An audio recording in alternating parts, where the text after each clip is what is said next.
नमस्तुभ्यं प्रसीद मम भास्कर दिवाकर नमस्तुभ्यं प्रभाकर नमोऽस्तु ते।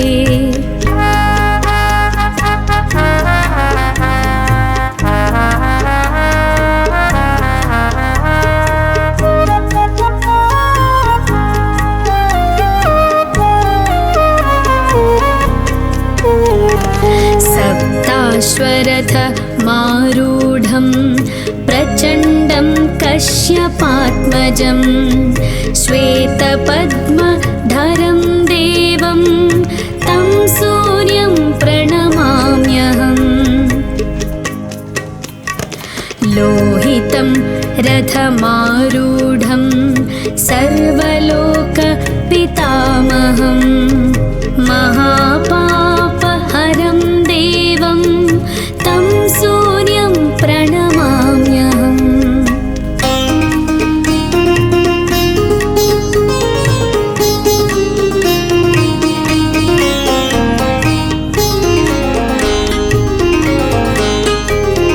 त्रैगुण्यं च महाशूरं ब्रह्मविष्णु महेश्वरं महापापहरं देवं तं सूर्यं प्रणमाम्यहम्। बृंहितं तेजसां पुञ्जं वायुमाकाशमेव च प्रभुं च सर्वलोकानां तं सूर्यं प्रणमाम्यहम्। बन्धूकपुष्पसङ्काशं हारकुण्डलभूषितम् एकचक्रधरं देवं तं सूर्यं प्रणमाम्यहम्।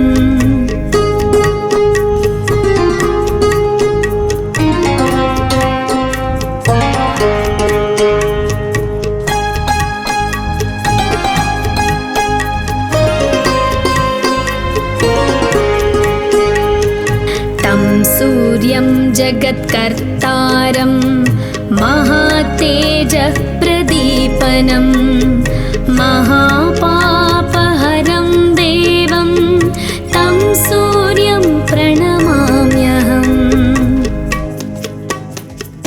तं सूर्यं जगतां नाथं ज्ञानविज्ञानमोक्षदं महापापहरं देवं तं सूर्यं प्रणमाम्यहम्।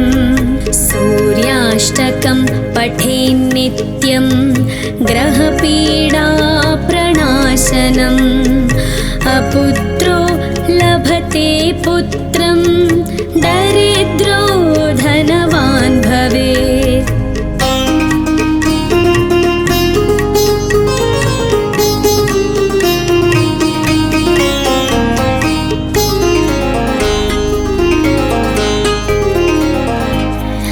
आमिषं मधुपानं च यः करोति रवेर्दिने सप्तजन्म भवेद्रोगी जन्म जन्म दरिद्रता।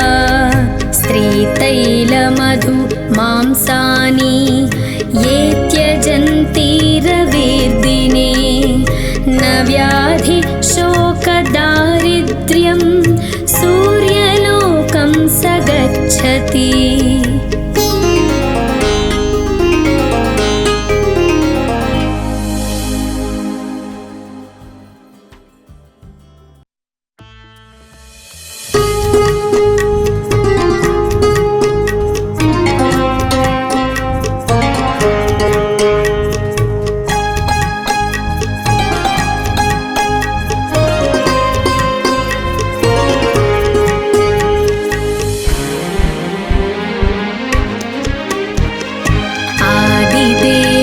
नमस्तुभ्यं प्रसीद मम भास्कर दिवाकर नमस्तुभ्यं प्रभाकर नमोऽस्तु ते।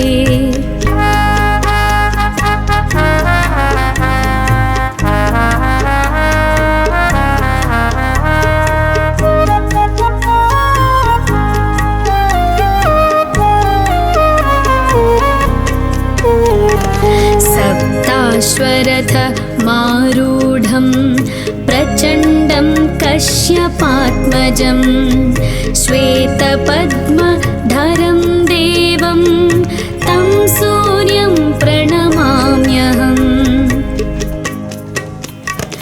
लोहितं रथमारूढं सर्वलोकपितामहं महापापहरं देवं तं सूर्यं प्रणमाम्यहम्।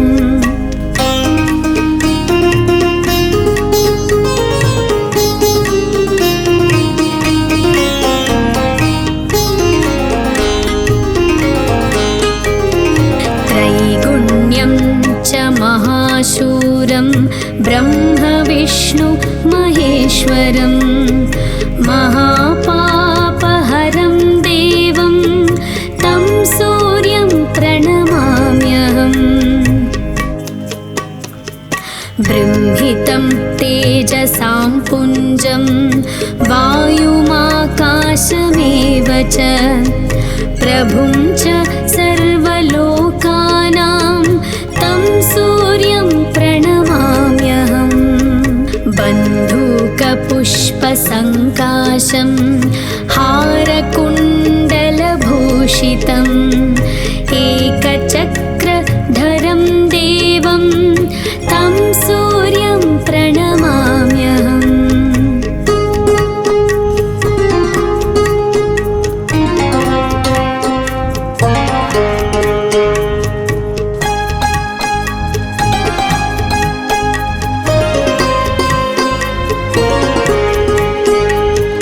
तं सूर्यं जगत्कर्तारं महातेजप्रदीपनं महापापहरं देवं तं सूर्यं प्रणमाम्यहम्।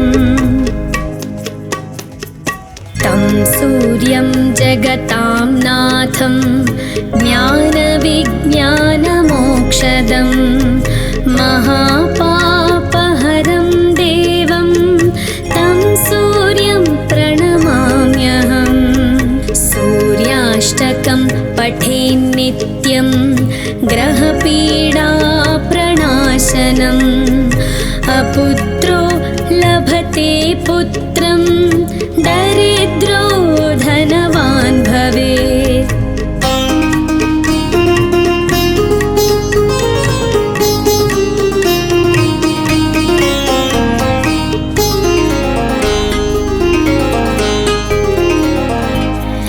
आमिषं मधुपानं च यः करोति रवेर्दिने सप्तजन्म भवेद्रोगी जन्म जन्म दरिद्रता। स्त्रीतैलमधु मांसानि ये त्यजन्ति रवेर्दिने न व्याधि शोकदारिद्र्यं सूर्यलोकं स गच्छति।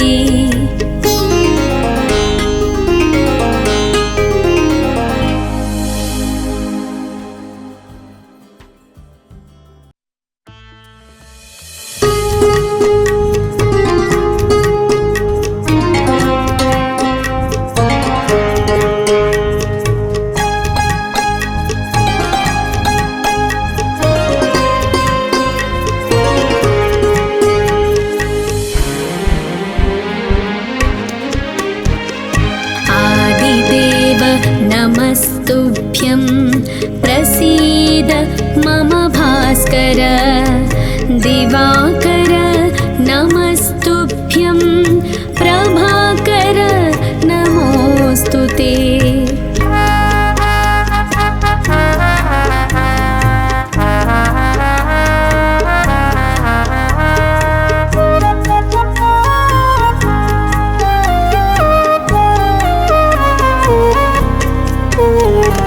सप्ताश्वरथमारूढं प्रचण्डं कश्यपात्मजं श्वेतपद्मधरं देवं तं सूर्यं प्रणमाम्यहम्। लोहितं रथमारूढं सर्वलोकपितामहं महापापहरं देवं तं सूर्यं प्रणमाम्यहम्।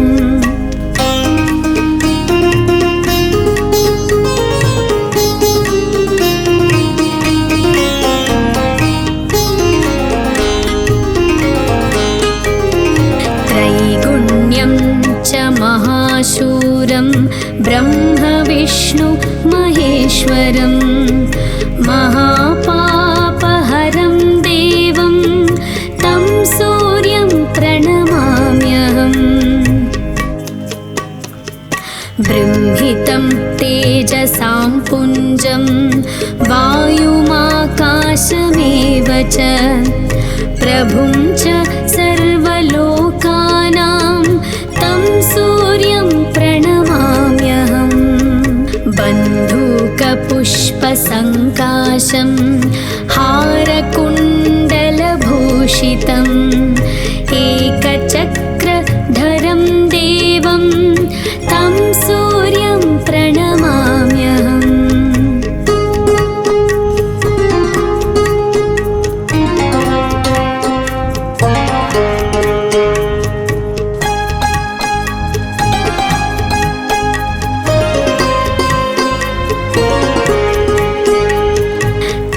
सूर्यं जगत्कर्तारं महातेजः प्रदीपनं महापापहरं देवं तं सूर्यं प्रणमाम्यहम्। तं सूर्यं जगतां नाथं ज्ञानविज्ञानमोक्षदं महापापहरं देवं तं सूर्यं प्रणमाम्यहम्। सूर्याष्टकं पठेन्नित्यं ग्रहपीडाप्रणाशनम् अपुत्रो लभते पुत्रं दरिद्रो धनवान् भवेत्।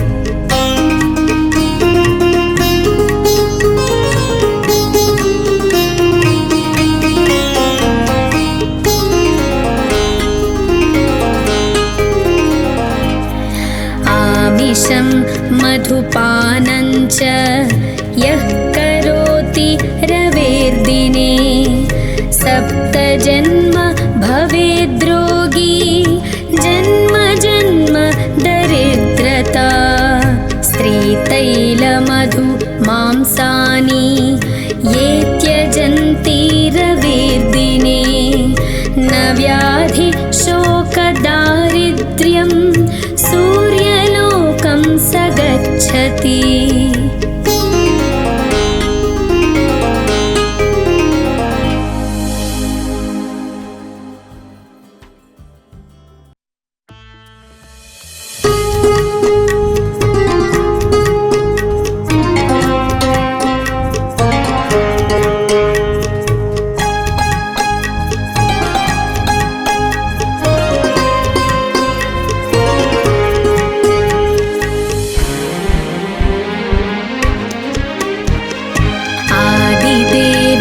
नमस्तुभ्यं प्रसीद मम भास्कर दिवाकर नमस्तुभ्यं प्रभाकर नमोऽस्तु ते।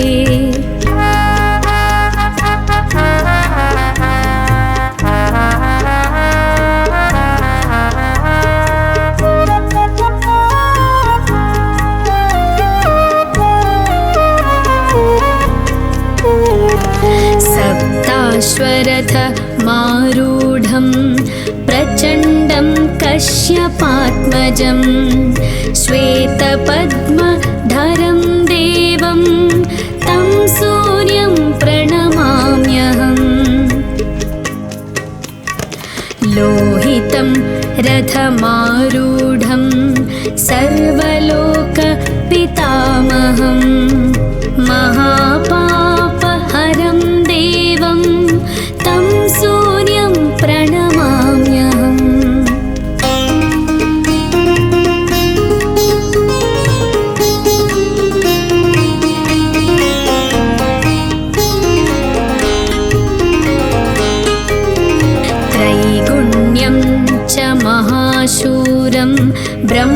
विष्णु महेश्वरं महापापहरं देवं तं सूर्यं प्रणमाम्यहम्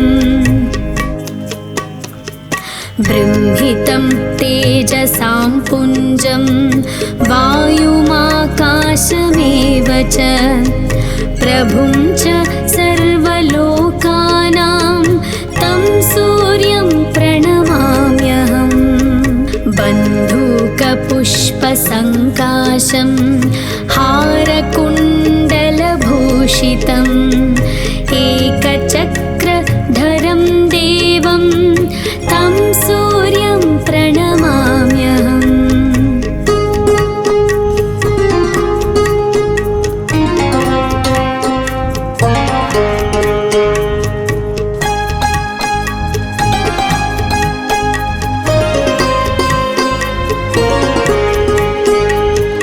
तं सूर्यं जगत्कर्तारं महातेजः प्रदीपनं महापापहरं देवं तं सूर्यं प्रणमाम्यहम्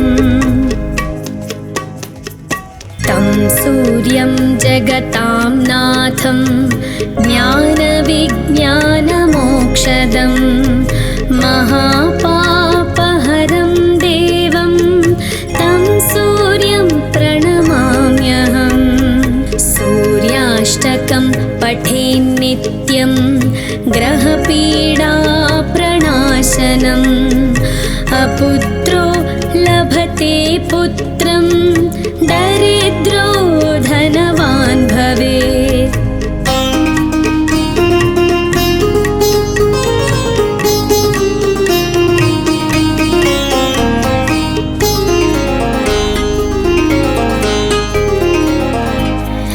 आमिषं मधुपानं च यः करोति रवेर्दिने सप्तजन्म भवेद्रोगी जन्म जन्म दरिद्रता स्त्रीतैलमधु मांसानि ये त्यजन्ति रवेर्दिने न व्याधि शोकदारिद्र्यं सूर्यलोकं स गच्छति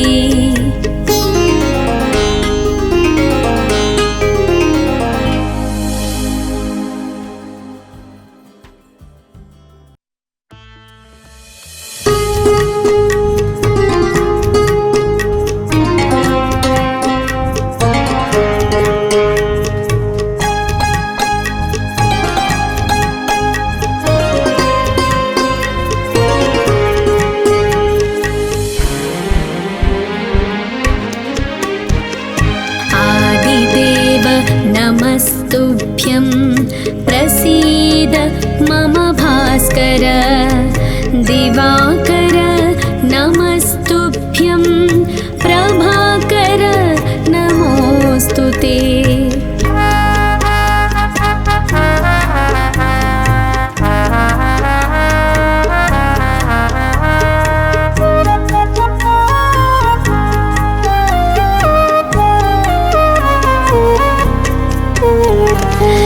सप्ताश्वरथ मारूढं प्रचण्डं कश्यपात्मजं श्वेतपद्मधरं देवं तं सूर्यं प्रणमाम्यहम्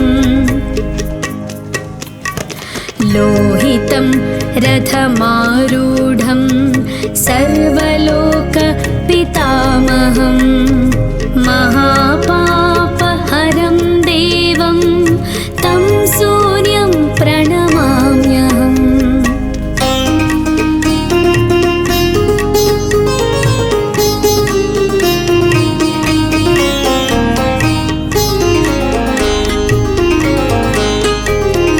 त्रैगुण्यं च महाशूरं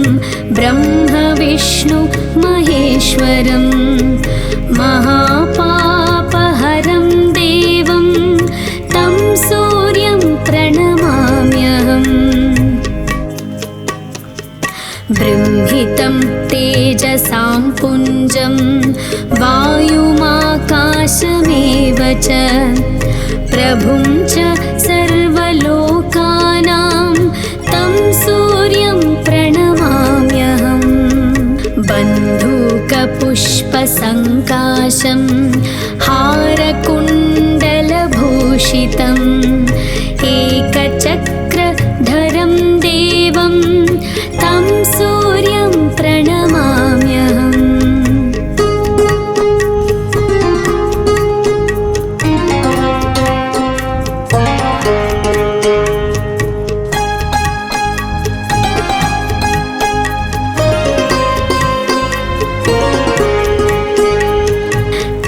सूर्यं जगत्कर्तारं महातेजः प्रदीपनं महापापहरं देवं तं सूर्यं प्रणमाम्यहम्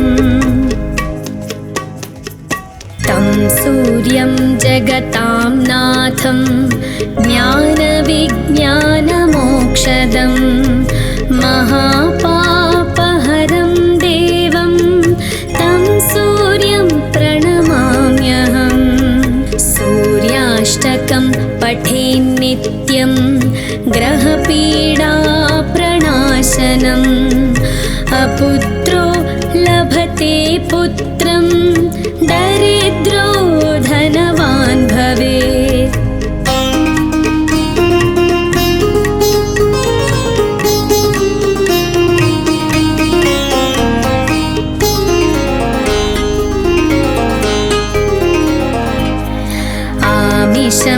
मधुपानं च यः करोति रवेर्दिने सप्तजन्म भवेद्रोगी जन्म जन्म दरिद्रता स्त्रीतैलमधु मांसानि ये त्यजन्ति रवेर्दिने न व्याधि शोकदारिद्र्यं सूर्यलोकं स गच्छति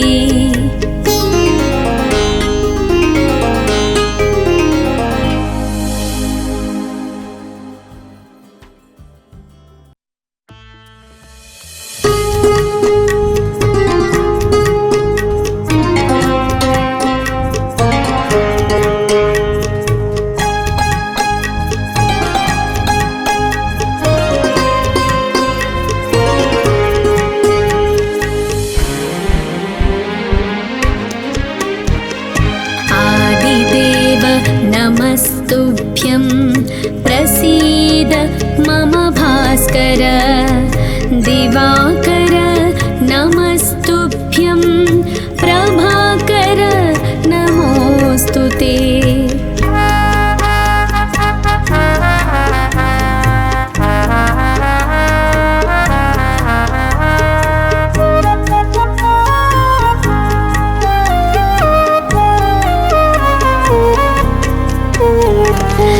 सप्ताश्वरथ मारूढं प्रचण्डं कश्यपात्मजं श्वेतपद्मधरं देवं तं सूर्यं प्रणमाम्यहम्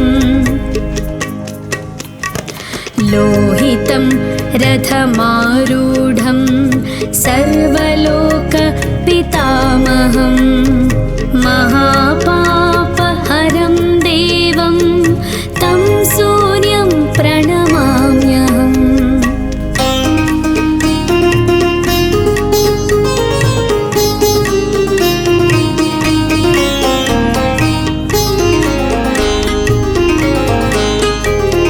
त्रैगुण्यं च महाशूरं ब्रह्म विष्णु महेश्वरं महापापहरं देवं तं सूर्यं प्रणमाम्यहम्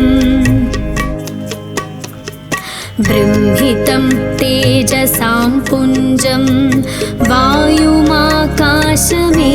च प्रभुं च सर्वलोकानां तं सूर्यं प्रणमाम्यहम् बन्धूकपुष्पसङ्काशं हारकुण्डलभूषितं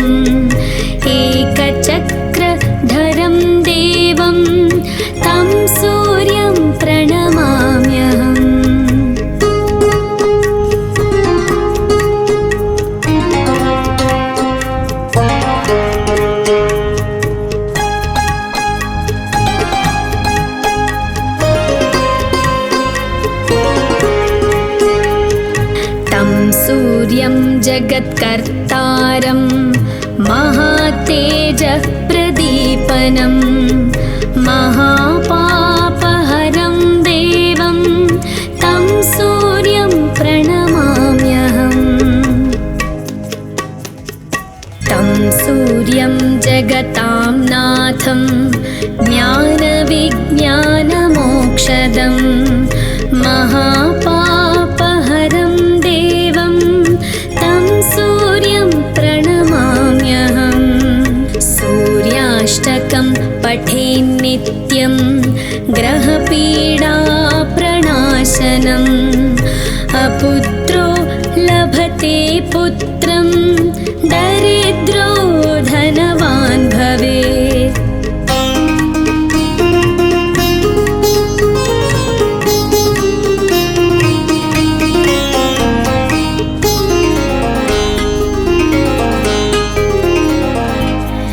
आमिषं मधुपानं च यः करोति रवेर्दिने सप्तजन्म भवेद्रोगी जन्म जन्म दरिद्रता स्त्रीतैलमधु मांसानि ये त्यजन्ति रवेर्दिने न व्याधि शोकदारिद्र्यं सूर्यलोकं स गच्छति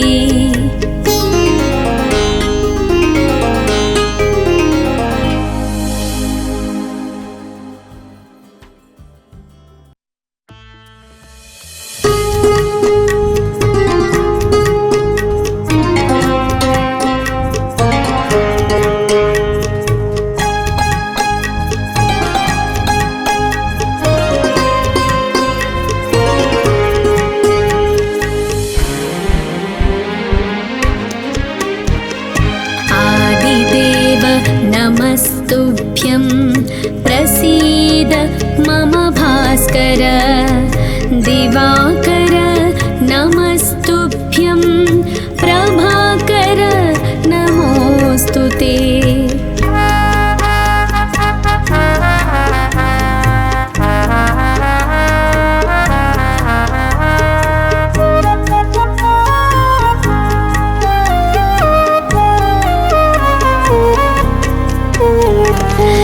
सप्ताश्वरथ मारूढं प्रचण्डं कश्यपात्मजं श्वेतपद्मधरं देवं तं सूर्यं प्रणमाम्यहम् लोहितं रथमारूढं सर्वलोकपितामहं महापापहरं देवं तं सूर्यं प्रणमाम्यहम्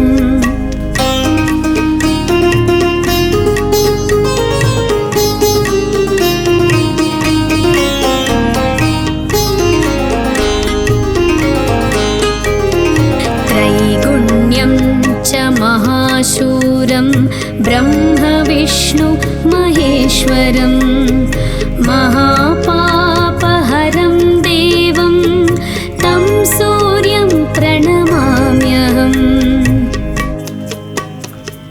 बृंहितं तेजसां पुञ्जं वायुमाकाशमेव च प्रभुं च सर्वलोकानां तं सूर्यं प्रणमाम्यहम् बन्धूकपुष्पसङ्काशं हारकुण्डलभूषितम् एकचक्रधरं देवं तं सूर्यं प्रणमाम्यहम्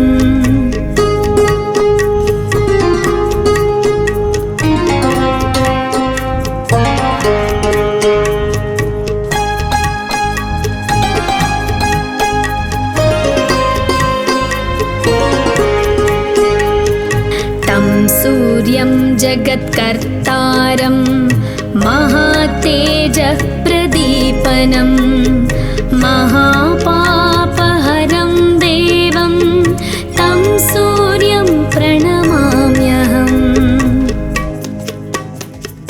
तं सूर्यं जगतां नाथं ज्ञानविज्ञानमोक्षदं महापापहरं देवं तं सूर्यं प्रणमाम्यहम् सूर्याष्टकं पठेन्नित्यं ग्रहपीडाप्रणाशनम् अपुत्रो लभते पुत्रं दरिद्रो धनवान् भवेत्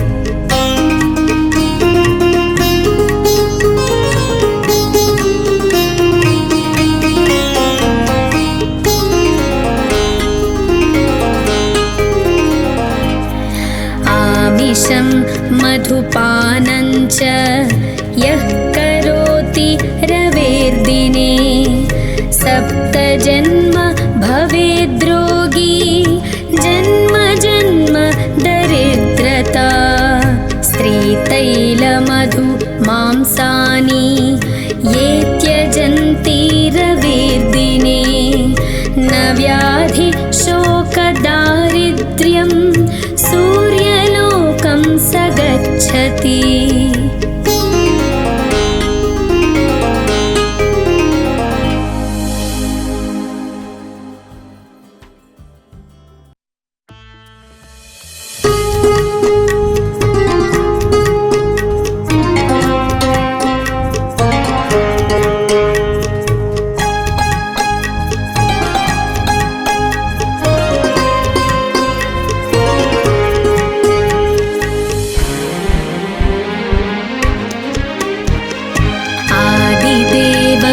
नमस्तुभ्यं प्रसीद मम भास्कर दिवाकर नमस्तुभ्यं प्रभाकर नमोऽस्तु ते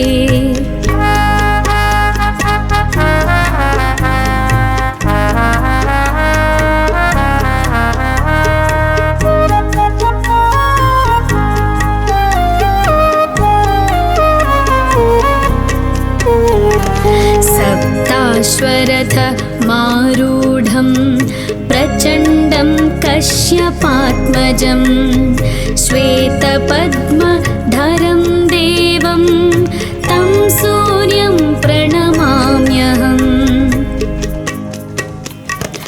लोहितं रथमारूढं सर्वलोकपितामहं महापापहरं देवं तं सूर्यं प्रणमाम्यहम्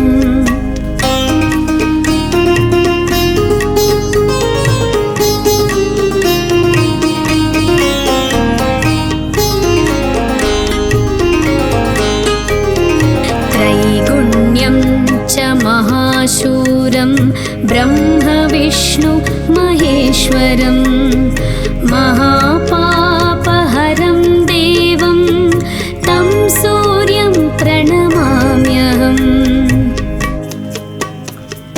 बृंहितं तेजसां पुञ्जं वायुमाकाशमेव च प्रभुं च सर्वलोकानां तं सूर्यं प्रणमाम्यहम् बन्धूकपुष्पसङ्काशं हारकुण्डलभूषितम् एकचक्रधरं देवं तं सूर्यं प्रणमाम्यहम्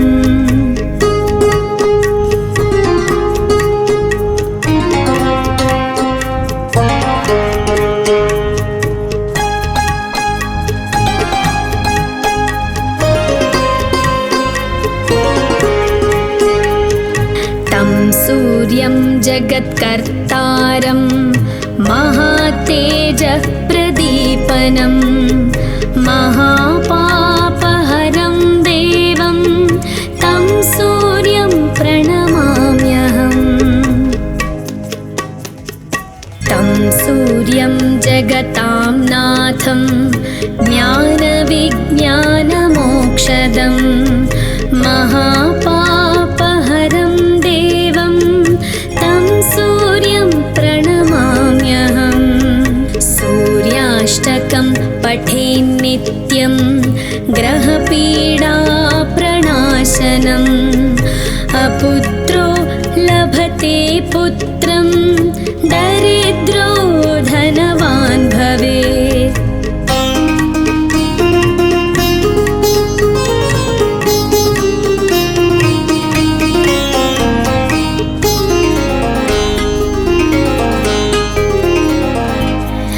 आमिषं मधुपानं च यः करोति रवेर्दिने सप्तजन्म भवेद्रोगी जन्म जन्म दरिद्रता।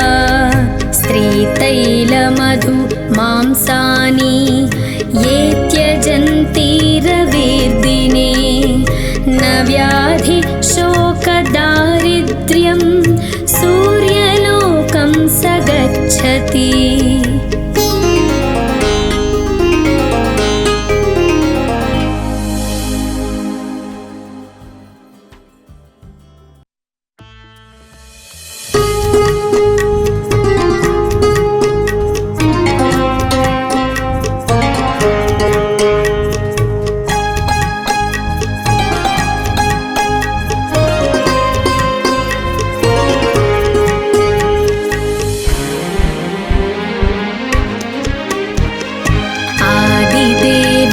नमस्तुभ्यं प्रसीद मम भास्कर। दिवाकर नमस्तुभ्यं प्रभाकर नमोऽस्तु ते।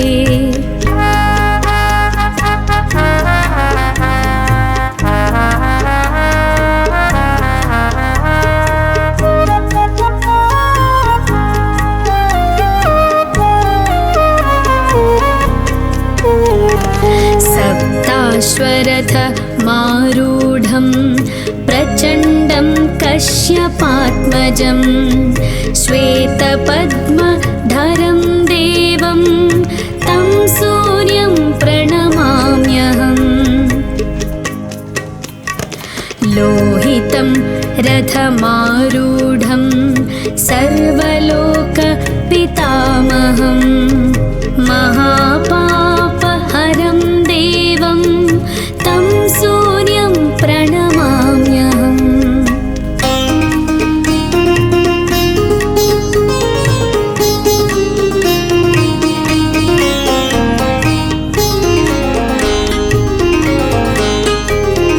त्रैगुण्यं च महाशूरं ब्रह्म विष्णु महेश्वरं महापापहरं देवं तं सूर्यं प्रणमाम्यहम्। बृंहितं तेजसां पुञ्जं वायुमाकाशमेव च प्रभुं च सर्वलोकानां तं सूर्यं प्रणमाम्यहम्। बन्धूकपुष्पसङ्काशं हारकुण्डलभूषितम् एकचक्रधरं देवं तं सूर्यं प्रणमाम्यहम्।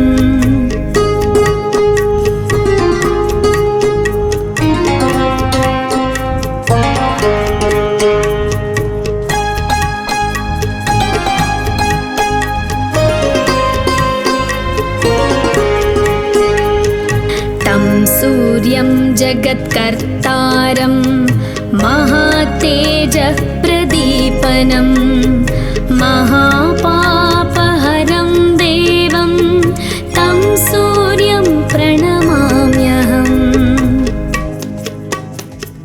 तं सूर्यं जगतां नाथं ज्ञानविज्ञानमोक्षदं महापापहरं देवं तं सूर्यं प्रणमाम्यहम्। सूर्याष्टकं पठेन्नित्यं ग्रहपीडाप्रणाशनम् अपुत्रो लभते पुत्रं दरिद्रो धनवान् भवेत्।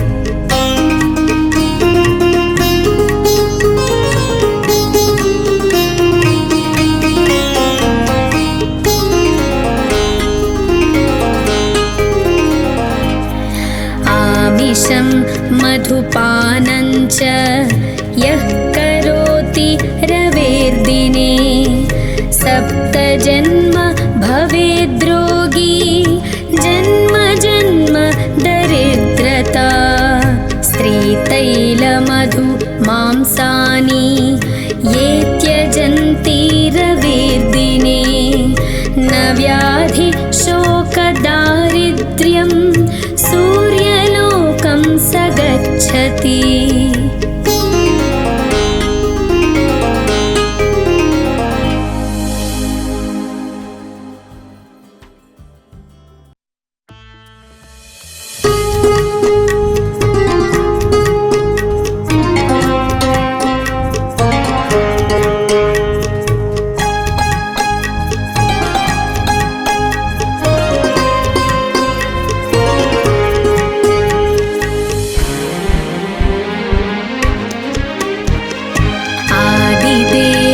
नमस्तुभ्यं प्रसीद मम भास्कर दिवाकर नमस्तुभ्यं प्रभाकर नमोऽस्तु ते।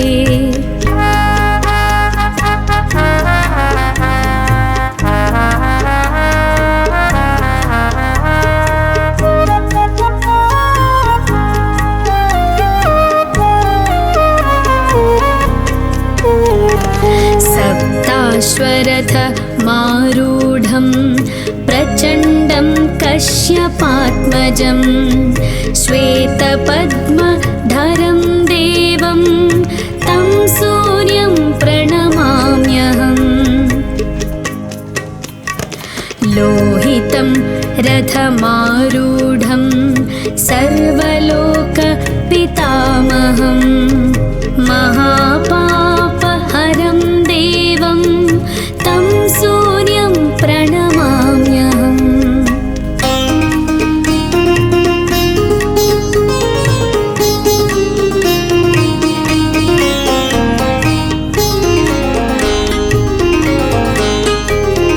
त्रैगुण्यं च महाशूरं ब्रह्म विष्णु महेश्वरं महापापहरं देवं तं सूर्यं प्रणमाम्यहम्। बृंहितं तेजसां पुञ्जं वायुमाकाशमेव च प्रभुं च सर्वलोकानां तं सूर्यं प्रणमाम्यहम्। बन्धूकपुष्पसङ्काशं हारकुण्डलभूषितम् एकचक्रधरं देवं तं सूर्यं प्रणमाम्यहम्।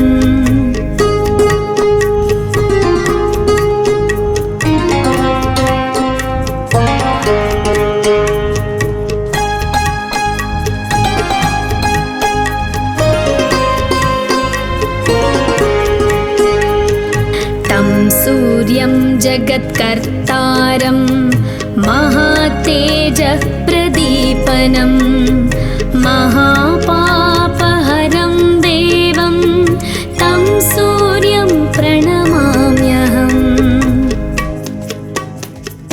तं सूर्यं जगतां नाथं ज्ञानविज्ञानमोक्षदं महापापहरं देवं तं सूर्यं प्रणमाम्यहम्।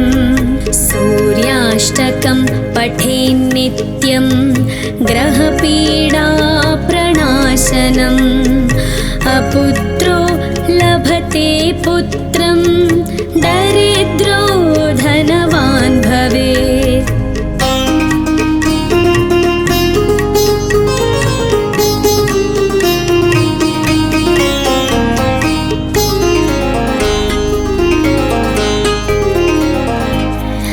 आमिषं मधुपानं च यः करोति रवेर्दिने सप्तजन्म भवेद्रोगी जन्म जन्म दरिद्रता स्त्रीतैलमधु मांसानि ये त्यजन्ति रवेर्दिने न व्याधि शोकदारि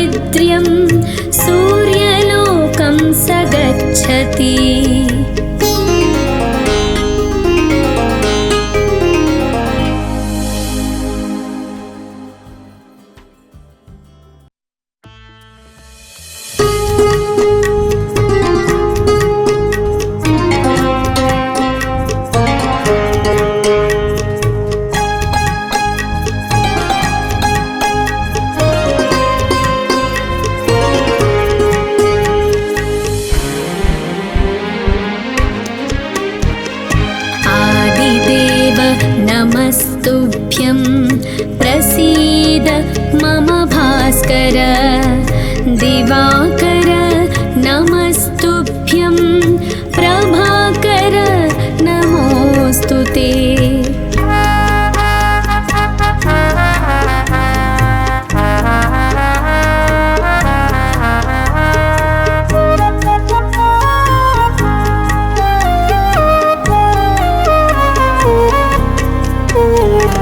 सप्ताश्वरथ मारूढं प्रचण्डं कश्यपात्मजं श्वेतपद्मधरं देवं तं सूर्यं प्रणमाम्यहम्। लोहितं रथमारूढं सर्वलोकपितामहं महापापहरं देवं तं सूर्यं प्रणमाम्यहम्।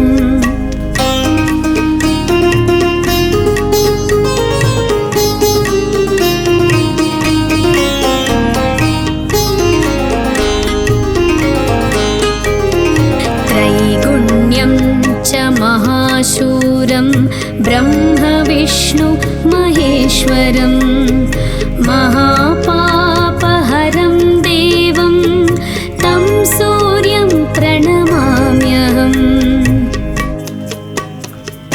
बृंहितं तेजसां पुञ्जं वायुमाकाशमेव च प्रभुं च सर्वलोकानां तं सूर्यं प्रणमाम्यहम्। बन्धूकपुष्पसङ्काशं हारकुण्डलभूषितम् एकचक्रधरं देवं तं सूर्यं प्रणमाम्यहम्।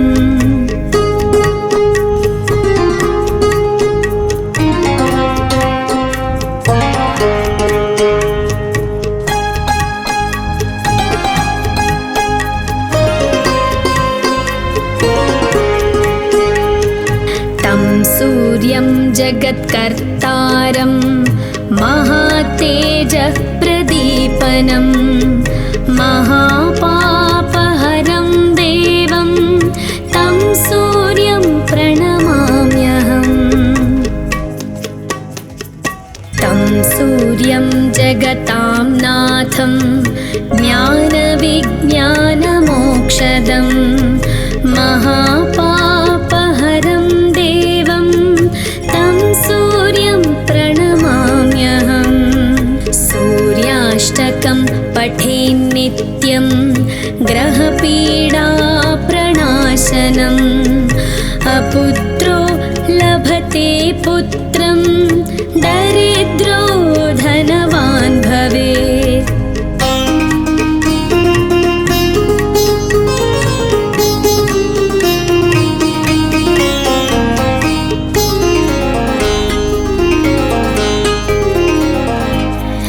आमिषं मधुपानं च यः करोति रवेर्दिने सप्तजन्म भवेद्रोगी जन्म जन्म दरिद्रता।